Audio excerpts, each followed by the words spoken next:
Você já imaginou ver uma manada inteira de cavalos surgindo do mar como se estivesse acabado de escapar de um naufrágio? Pode até parecer cena de filme, mas isso acontece de verdade. Nos Estados Unidos, existe uma ilha onde esses animais vivem soltos há séculos, enfrentando o vento salgado, as tempestades violentas e até nuvens de mosquitos gigantes.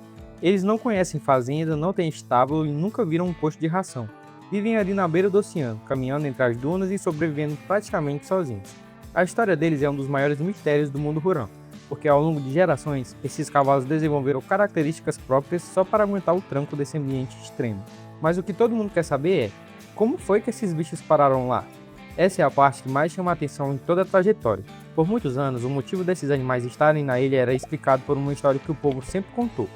Segundo essa versão, lá pelos anos 1500, um navio da Espanha teria batido e afundado perto da costa da Virgínia, com um carregamento de cavalos. No meio daquela confusão, os animais teriam conseguido se salvar nadando até a praia, e desde então começaram a se reproduzir e povoar o lugar. Essa explicação ficou muito famosa com o passar do tempo, ganhando força em livros e conversas que ajudaram a espalhar a fama desses cavalos. Só que por um bom período, ninguém tinha uma prova real ou documento que garantisse que esse acidente realmente aconteceu daquele jeito. Por outro lado, tem uma explicação que os historiadores acreditam mais. Segundo essa ideia, os cavalos foram levados para a ilha por colonos da Europa entre os anos 1600 e 1700. Naquele tempo, o pessoal costumava usar as ilhas como pasto natural, porque assim não precisava gastar com cerca e de quebra ainda fugiam de alguns impostos cobrados sobre a criação. Com o passar dos anos, esses animais acabaram ficando para trás ou foram soltos de vez, aprendendo a viver sozinhos naquele lugar. Só que recentemente a tecnologia trouxe novos detalhes que ajudaram a resolver esse quebra-cabeça. Alguns cientistas estudaram o DNA de um dente de cavalo achado em uma antiga vila espanhola lá no Caribe.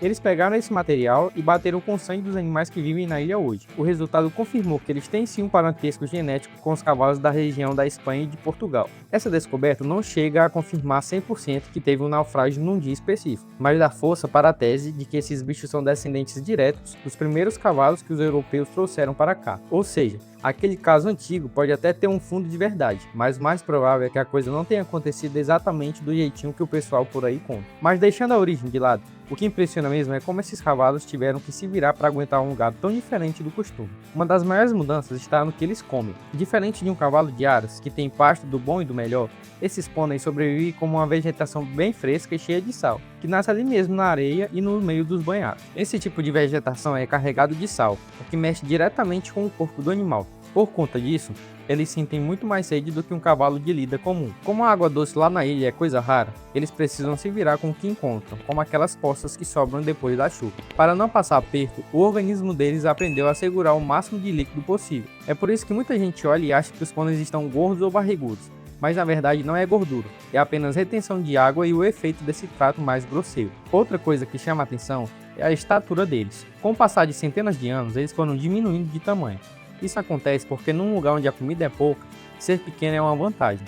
Você gasta menos energia e precisa de menos pasto para continuar vivo e forte. Mesmo com todas as dificuldades, esses pôneis são duros na queda. Eles aguentam situações que fariam muito cavalo de baia bem tratado pedir arrego. Hoje em dia, essa manada é separada em dois grupos por uma cerca que corta ele entre os estados de Maryland e Virgínia. De um lado, os animais vivem por conta própria, quase sem a mão do homem encostar. Já do lado da Virgínia, a conversa é outra. Lá os cavalos pertencem a um grupo de bombeiros voluntários da cidade. Nesse pedaço da ilha, o manejo é mais de perto, com veterinário acompanhando e um controle mais rigoroso sobre a quantidade de cabeças do rebanho. É uma forma de garantir que o bicho tenha saúde, mesmo vivendo no meio daquela rusticidade toda. É justamente nesse trecho da ilha que ocorre uma das festas mais famosas da região. Todo ano, lá pro final de julho, o pessoal reúne acavalado e toca os bichos até um canal que divide as terras. Chegando lá, a manada entra na água e atravessa nadando de uma ilha para outra. É um estirão curto, mas que exige muita ordem e olho vivo. Os bombeiros voluntários cuidam de tudo para ninguém se machucar, escolhendo o ponto certo da maré e vigiando os animais durante todo o nado. Depois que eles chegam do outro lado, acontece um leilão de parte dos potros. Isso serve tanto para não deixar o número de animais passar do limite, quanto para arrecadar um dinheiro que ajuda a manter o trabalho dos bombeiros. Terminada a função, os cavalos adultos fazem o caminho de volta para a ilha, onde seguem a vida soltos e em liberdade como sempre foi. Essa movimentação toda leva milhares de turistas para lá todo ano e virou uma tradição muito forte, além de ser o jeito que o pessoal achou de organizar o tamanho da tropa. Só que como nada é simples, a presença desses animais também gera um bocado de conversa. Como eles não nasceram ali originalmente, acabam mexendo com o meio ambiente, pisoteando o solo e gastando a pastagem natural de um jeito que pode prejudicar a vegetação.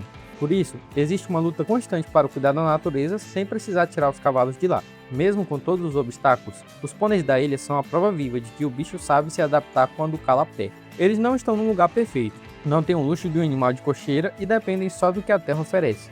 Mesmo assim, seguem firmes, mantendo a manada forte há centenas de anos, mostrando a força da natureza. A trajetória desses animais prova como o destino, a biologia e a mão do homem podem entrelaçar com o passar dos séculos. Ela também mostra que nem sempre a gente consegue separar o que é a história de pescador daquilo que aconteceu de verdade, ainda mais quando o assunto é antigo e não tem muito papel assinado para comprovar.